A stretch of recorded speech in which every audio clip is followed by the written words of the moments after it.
Keep it on the defense, DGG2. Do you guys think if the defense doesn't improve in all areas that Mike would look for a new defensive coordinator? No, because it improved so much in the last 2 years. It's almost unrecognizable. And keep in mind, I just watched for this story that I wrote the entire game of Florida and Oklahoma. So it wasn't Florida State's best showing in those two games, clearly. But still, Adam Fuller, when you look at the totality of what that defense was that he took over, what it was in 2020 and 2021, and then the leaps that it made in 2022. I know we just have a bad taste in our mouth, not from the Vitamin Energy gang. That stuff is sweet, but from those last two games where you give up a ton of points and a ton of yards. But I don't think they have to make uh, substantial improvements. I just think that if they remain the same, I think Adam Fuller is going to be fine. If they stay stagnant, I think they're fine. If they take a dip with the amount of talent he has on this team, if they take a dip, then yeah, there would certainly, I think, be a conversation because he's got a lot of good players at his disposal right now. Okay, this feels like I just walked you into the lion's den and you know left you out to dry, I Corey. like that jersey, by the way. I don't know if you've spoken about it yet, Thank but you, that's a thank sharp you. that's a sharp hockey jersey. I can't wait This to is the get mine. best part of it. Look at that, man. 7-7, man. It's my number, man. Oh, It's I my didn't number. know that. Yeah. Why? Paul Coffey. Big Chelios fan? Chelly was 7. Paul Coffey Oh, was my dude. Paul oh, Coffey, okay. a little bit of Ray Bork, mainly All Paul right, Coffey because he's a nice. Penguin. Okay. Uh, anyway, so people keep asking. People have been asking us about this forever, about the defense improving, and Gene Williams, aka .com, aka the Godfather, the real Godfather, was like, "Hey, man," and he sent me this email like 3 months ago. He's like, "I keep hearing you and Corey talk about how much this defense improved year over year from 21 to 22, but that's really not the case." He's like, just in case you know, so you could stop, perpetuating this Well, myth. because I would say by every metric, but the only metrics that I was really using were total defense and scoring defense, not yards per carry, because they did not do well in yards. They did not do well in rushing defense compared to the year before. Yeah. So just so, because Gene does listen to this, everybody, believe it or not because he like has to, not because it's his intellectual property, but he likes to show. I Yeah. think. Well, why would I mean everybody does? It's a Yeah. great show. So the chart on the screen, which our podcast listeners cannot see here, uh, the first down defense, which I don't even know what is that? What's the 247 to 240 in terms of the amount of first downs they allowed? I guess So probably that seems to make sense. Yeah. they backslid 10 on that. Their red Well, they zone they gave defense. up one extra first down. So I'm going to say they stayed the same there. They gave up one extra first down. Red zone defense, they went from 7th to 60th. Yeah. And then rushing defense, as Corey had pointed out, they were 55th and 21, 75th this most recent season. But look at when you to close it out, the total defense, they went from 66th in the country in 2021 to 15th. Yes. And in scoring defense, they went from 68th to 20th. A pass defense from 74th to 4th. So they made huge strides. And more than anything, it's those top two that matter the most. And I would also say when it comes to the rushing defense, well, it probably didn't help that Robert Cooper was barely able to play and Fabian Lovett did not play. Of course, your rush defense wasn't as good. Now that's not an excuse because Fabian Lovett is back for his 6th year. And you've got Braden Fisk and Daryl Jackson and Josh Farmer along there to go along with Jared Verse. So I would think like if you stay in the top 20 in scoring and total defense with the offense that you have, you should win. You should be in every game and you should win almost all of them. And again, look, when you look at last season, I don't know what games you think they lost because of the defense.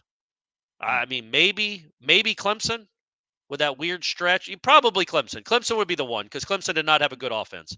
But the NC State game you lost because of your offense, and the Wake Forest game, frankly, you lost because of your offense. So those, but then I guess you could flip and say the offense won Florida and Oklahoma, which is true because the defense wasn't good in either one of them. So I think if they stay the same, man, and I don't think they will. I think they'll be better. But if they just repeat those numbers, except get better in the rushing defense, I think that's a playoff caliber resume if you have a great offense, which they should have. I don't know if this is counterintuitive. I think maybe like the conventional wisdom is when you're blowing out teams, they're going to be throwing the ball trying to catch up. But they were throttling teams so badly last year that a lot of them just waved the white flag and kept running the ball. So I wonder how much. I think some of that, though, is because look who they were beating. Like Georgia Tech, they couldn't throw the ball. They didn't have a quarterback. Syracuse didn't have a quarterback. Miami didn't have a quarterback. So I think those were unique circumstances. I know, but I'm saying that could be why your rushing defense apparently wasn't as good as years prior. Right. Oh, yeah, maybe. Yeah, could be. And the bottom line, man, if you say overall, listen, man, you're going to move up 41 spots in total yards allowed, but you're going to backslide 20 spots on rushing yards allowed. I think we all take that trade-off. Yeah. No. 21 points per game. If you give up 20.6 points per game again, you are going to be a top 5 team. Who are your all's favorite players in FSU history who maybe weren't amongst the elite? For example, Parker says, I really loved Kermit, and I love Tyler Holton on the baseball team. Those were Parker's. Tyler Holton or Tyler Holt? Holton. We like Tyler Holton, too. Yeah, both of them. Tyler Holton. I like Tyler Holton, too. Yeah. He's a major leaguer last year. He pitched in the big. Yeah, Holton did, yeah. And Tyler Holt, I think, made the major. He did make the major leagues, yeah. He was a defensive guy. Yeah. On the outfield. All right, let's go. Your favorite players that weren't stars here. Tiger McMillan is what I'll lead with. I'll start with Tiger McMillan. That spin move he had, man. I love me some Tiger McMillan. I love Derwin Kitchen, man. I love Derwin. I didn't love Derwin's internal clock. No, didn't love that. Didn't have one. Didn't have an internal clock. Yeah, it was broken. He was a fun player. I just liked him. I like incredible rebounding guard. Oh yeah. Tough kid. Gritty. He was gritty and like a coach on the floor. Yeah. And except there at the very, very end of games. When you needed him to inbound and do things like that, yeah. But yeah, Derwin's a really good answer, man, because he wasn't a star, but he was a solid player, really fun to talk to, good guy, seemed like and a cool story. Yeah, all really the places cool he had been, and appreciated being able to play at Florida State. Dude, Ham got really emotional when he graduated. When he graduated, it was awesome. And he's also a fun follow on Twitter. He's like, it's cool to see guys like him. Is he still like Florida State centric? Exactly. Oh, that's awesome. That's the stuff you love. Is like when those guys who are not like necessarily in the public eye necessarily anymore. He's played overseas for a long time. He's made money playing basketball. Corey, I have a guess. You're going to say Blair McCaleb? No, we do like Blair. We do like Blair. We do like Blair. I said it to Doff the Captain. That's not the first name that came to mind. I don't know. JD Drew? Yeah. Nobody ever talks about him anymore. Yeah. Underappreciated. Or Nobody Steven, one of the Drew brothers, Jack Posey. Peachy Bullette. Oh, that's a good one. So we're just doing. I'm trying to think of a football player that, again, my go-to. There's a lot of them. There's too many. And it's almost dismissive to say somebody like Terrence Brooks because he played in the league for almost a decade. Yeah, and he's really good and was really good. But he was on a team full of really good players. Yeah, he was like the fourth best So I do that back. sometimes with like Sterling Palmer. Yeah. Who I love. He was just a menace. Yeah. But people don't talk about he was Sterling evil. Palmer, Dan Footman. Oh, those guys were evil. Scary. Yeah. I mean, like legit scary. A couple players like that for personal relationships, though, like Tony Carter was always a guy who I just love talking to Tony Carter still to this day. He's defensive coordinator now in the XFL on Terrell Buckley's staff. Tough year. BJ Dean is a guy. It's a deep cut. Wow, deep cut. Fullback when I first got here. Because we used to go out, the media, we were allowed to, because Coach Bowden didn't really care. Yeah. So in the summer, when they would do their summer workouts, we would just show up. Like Dean and I and a few other people would just show up. Fourth song on side 2 of the 77 record. Not a lot of people know that record. That's a very deep cut. Really well done. So people know the hits, but they don't know that one. So we would go out there in the summer, and Leon Washington and BJ Dean would just come over and just shoot the bull.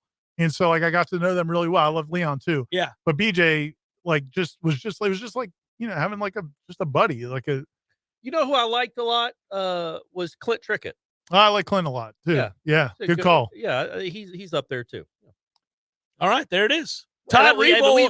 I bring up Todd Reboll every time. I love Todd Reboll, but I don't know Todd. I just loved him. I loved watching him play. It's cool that we got a Reboll clone coming in this year too. We do with Nicholson. Perhaps a better athlete than Todd, but we're making assumptions. Good athlete now. I know. Better hair. Definitely better hair. When is the next time y'all get to be around the players and the team? Curious how the roster attrition additions affect locker room chemistry and morale. That's going to be an ongoing fluid thing. This the last part of that comment, Briley. I don't envy the coaches. Now that I envy their salaries, but that's something that they're always going to have to keep an eye on, because with NIL, it seems like somebody's pissed off every 5 minutes. But for us, Ira, I mean, it's we get to see ACC kickoff with a handful of players. We don't check out PRPs. We're not allowed to do that. I don't think they allow us into conditioning in the offseason. Am I wrong about that before they get into fall camp? I don't think we do. Not really, no. Yeah, we probably won't be around that much, but we talk to people around the program. I don't think that's going to be a big concern. I do, again, like I wish Trayshawn Ward would have stayed. I feel like he's a great team guy. There's a couple players like that. I think you made a good point. Brendan Gant was a selfless player, really good special teams player. Yeah, I don't think it's going to be a big issue because they've got great leadership now. And this is the first time in a long time that, they've had a bunch of veterans who are really good players and also care to be great leaders. Like Jordan Travis wants to be a leader. He not only wants to be the best player, he wants to be a good leader. I think Jared Verse clearly is that guy. Jeremiah Byers is that kind of guy. I'm going to guess we don't know Braden Fisk well, but just from our interactions with him that we have had, seems like a coach kind of mentality. And then even a guy like Jaheim Bell, to me, and this is going to sound negative, but he seems like he would be like the most likely candidate to be like a mercenary. Like, I'm coming in, I want to go to an offense where I can put up big numbers to go make it in the NFL because, he's got that ability and he's coming into a school probably for 1 year. So you feel like that would be a concern, but because he's so focused on making the most of this year and taking advantage of this offense and being a stud player, like he's bought into whatever they wanted to do in terms of blocking. I mean, think about how far he came in terms of blocking in this spring. Well, that doesn't happen unless you want it and you want to be part of the team. So I don't think that's going to be a big concern. I don't know what your thoughts are, Tom, but I'm not trying to paint it as pie in the sky, but I think there's a lot of things in place to make me feel like that's not going to be a problem. One of the great ways to keep your stuff together, to keep it clean, is that the depth chart, if it's loaded, you have to take part in all of these drills in order to keep your job. So if you're Kentron, or if you're Ja'Kai Douglas or Winston Wright or Van Dravius, or at the running back room, if you're Rodney Hill or CJ or Keziah Holmes or Lawrence, and the defensive tackle group, I mean, they don't do a whole lot of hitting in the summer, but I mean, look, this is important for Braden Fisk to take reps away from a Josh Farmer and vice versa. If you're one of the corners, Ira, you're Jerrion or Azarie Thomas or Kevin Noles coming off of an injury, like you see where I'm going. Like all competition solves a lot of that. Yeah. It does. It keeps everybody in line. If you know that you are 100% a day one starter, that night against LSU, nobody can take your job. Perhaps you can, take your foot off the gas, but they're at most positions now. This is the way that they flipped it. Now you are in a place where the competition is going to dictate the work ethic itself. And you could see that in spring camp. I thought it seemed like there was a good focus intensity up and down the lineup across pretty much every position.